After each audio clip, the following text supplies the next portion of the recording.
Welcome back students. Myself Raghuvan sir extends the chapter 1 Resources and Development.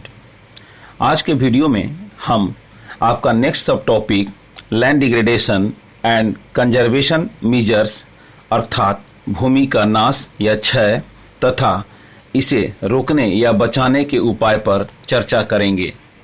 इसमें हम यह जानने की कोशिश करेंगे कि भूमि का क्षय या नाश कैसे होता है और इसको रोकने या बचाने का क्या उपाय किए जा सकते हैं। भूमि एक ऐसा संसाधन है जिसका उपयोग हम आदिकाल से करते आए हैं और भविष्य में भी हमारी पीढ़ियां करती रहेंगी। हम भोजन, मकान और कपड़े की अपनी मूलभूत आवश्यकताओं का 95% भाग भूमि से ही प्राप्त करते हैं। आज हम जिस प्रकार विभिन्न संसाधनों का अंधाधुंध शोषण करते आ रहे हैं, जिसका दुष्प्रभाव न केवल पर्यावरण पर बल्कि भूमि पर भी पड़ रहा है।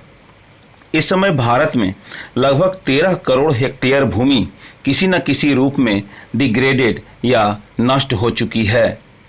इसमें से लगभग 28% भूमि वनों की कटाई से बेकार हो गए हैं। 56% भूभाग जल प्रवाह के द्वारा बहा दिए गए हैं और शेष भूभाग सैलाइन और अल्कलाइन या लवणीय या क्षारीय जमाव के कारण नष्ट हो गए हैं।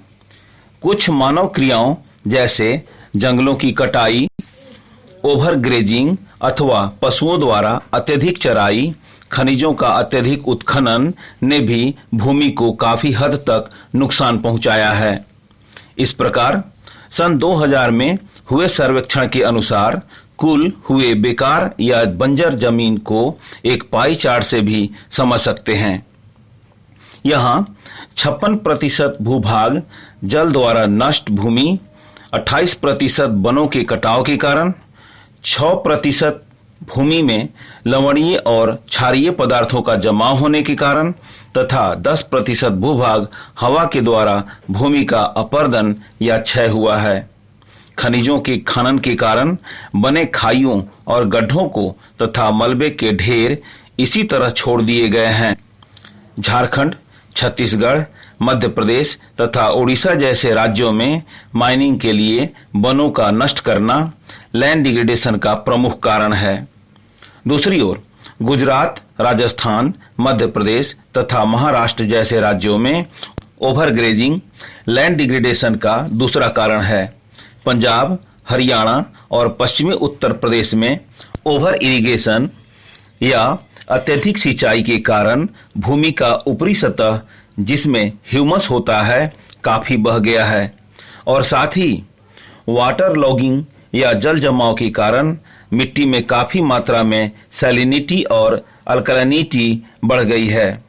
खदानों में पत्थरों को तोड़ने, गिट्टी बनाने के क्रम में जो धूल कण उड़ते हैं वे वायुमंडल को प्रदूषित तो करते ही हैं, लेकिन जब ये धूल कण भूमि पर गिरते हैं तो ये मिट्टी के छिद्र को बंद कर देते हैं, जिससे वर्षा का पानी भूमि अपने अंदर नहीं सोख पाती है। परिणाम स्वरूप वैसे भूमि में जल जमाव होने लगता है और वह कई तरीकों से पॉल्यूशन का कारण बन जाता है। उद्योग धंधों तथा फैक्ट्रियों से निकले अपवर्जित पदार्थ लैंड तथा वाटर दोनों को प्रदूषित करते हैं और मिट्टी की उर्वरा शक्ति नष्ट हो जाती है तथा जल विषैला तथा हानिकारक हो जाता है। अब आप समझ चुके होंगे कि लैंड डिग्रेडेशन के कई कारण होते हैं, जैसे deforestation, mining, overgrazing, over irrigation, water logging, enquiring, stone grinding और क्रशिंग, इंडस्ट्रियल एफ्लुएंट्स एटसेट्रा। अतः बढ़ती हुई आबादी की बढ़ती हुई आवश्यकताओं की पूर्ति के लिए लैंड डिग्रेडेशन हमें रोकना होगा। इसे रोकने के लिए तथा भूमि का संरक्षण के लिए कई उपाय भी करने होंगे, जैसे वृक्षारोपण, एफोरेस्टेशन तथा पशुओं के लिए चरने का उचित प्रबंध, shelter belts of plants, control on overgrazing, planting thorny bushes to stable sand dunes etcetera. Students, land degradation के कारणों तथा इन्हें रोकने के उपयुक्त उपायों के साथ आज के लिए बस इतना ही। हम फिर मिलेंगे इस चैप्टर के अगले भाग में एक नए sub topic soil as a resource के साथ। तब तक के लिए